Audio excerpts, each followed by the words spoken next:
কিভাবে কাজ করছে আমি আপনাদের, যেহেতু আমার কাছে সাবমার্সিবল পাম্প বা ওরকম কোনো পাম্প নেই, তো আমি 2 ফেজ ইউজ করছি। এখানে রানিং কয়েল 1 ফেজ কমন যেটা আছে এটা লাগাই দিছি, এবং রানিং একটা যে রিলেটা অন করার পরে যে কানেকশনটা পাবে সেটা আমি কানেকশন করে দিছি।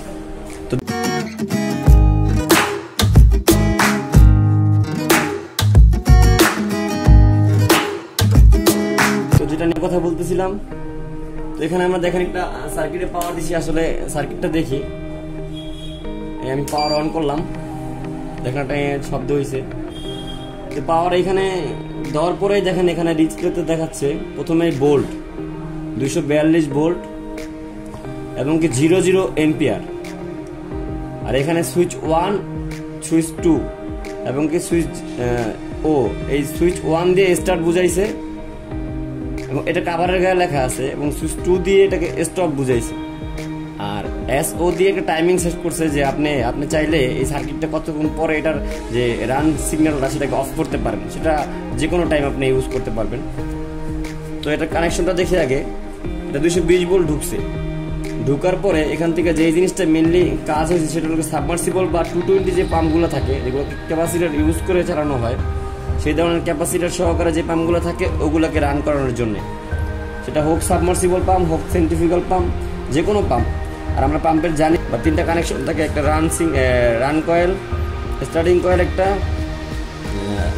রানিং কয়েল একটা কমন। তো এইখানে এই ডিভাইসটা দেখেন এটা কমনে লাগাবেন, আর এখানে যে কানেকশনটা আছে এখানে সেটা স্টার্টিংয়ে লাগাবেন, এটাকে রানিংয়ে লাগাবেন। আর এখানে যেখানে ক্যাপাসিটর লেখা আছে, ক্যাপাসিটর যেখানে লেখা আছে ওখানে আপনি ক্যাপাসিটর 2টা ফেজ বা 2টা ক্যাপাসিটরের পয়েন্ট যেটা কানেকশন করে দিবেন। আর এখানে একটা স্ক্রু খোলা আছে যেটাকে গ্রাউন্ড ইউজ করার জন্য, তো গ্রাউন্ড আমরা ইউজ কম করি সেই জন্য গ্রাউন্ডের কানেক্টরটা খুলে রাখা হয়েছে। তো আসলে এটা সুবিধাটা আমি বুঝাচ্ছি।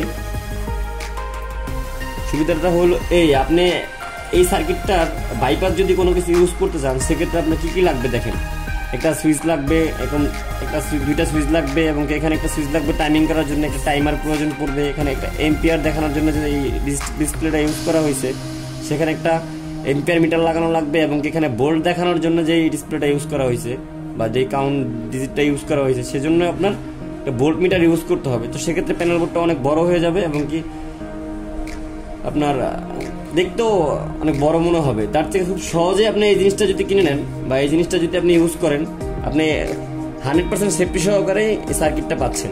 দেখেন এই সার্কিটটা 2 ফেজ দিয়ে, আমি যেহেতু আমার ক্যাপাসিটার এইটা পাম্পের ভিতরে মোটরের ভিতরে লাগানো আছে সেজন্য আমি আর ক্যাপাসিটার ইউজ করলাম না। তাই আমি পাওয়ার দেওয়ার পরে দেখেন এখানে কিন্তু রান হচ্ছে না।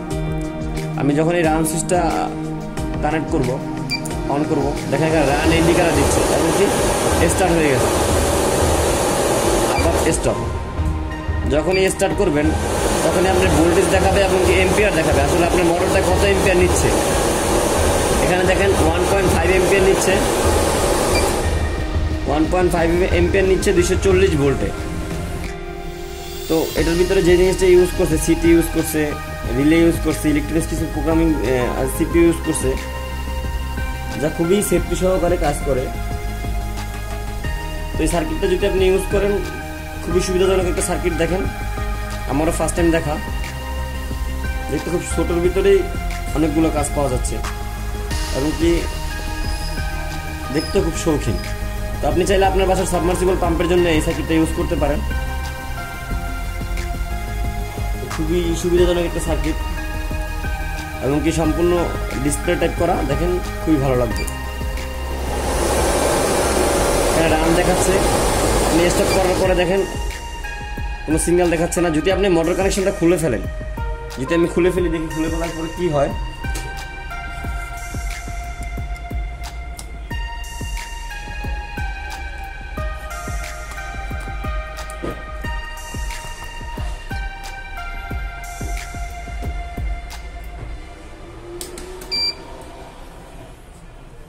এখন দেখেন রান দিলে কিন্তু দেখাচ্ছে রান, বাট এম্পিয়ার দেখাচ্ছে না, যে কারণে এটা কি স্টপ হয়ে যাবে অটোমেটিকলি। এই সেফটিটা কিন্তু আপনি এখানে যদি কোনো ইলেকট্রিশিয়ান দিয়ে বানিয়ে নেন, এই যে U0 B0, মানে আপনার আউটপুট 2টা ফেজ নাই, এই কারণে এটা দেখাচ্ছে আপনি লোড দিচ্ছেন না, এই জন্য এটা অটোমেটিকলি অফ হয়ে যাচ্ছে। যদি আপনি মোটরে কোনো লোড না নেয় তো অবশ্যই সার্কিটটা অফ করে দিবে। স্টপ, আবার স্টার্ট। আপনি এই সুইচটা স্টার্ট করলে স্টার্ট হবে এবং এই সুইচটা স্টপ করলে স্টপ হবে।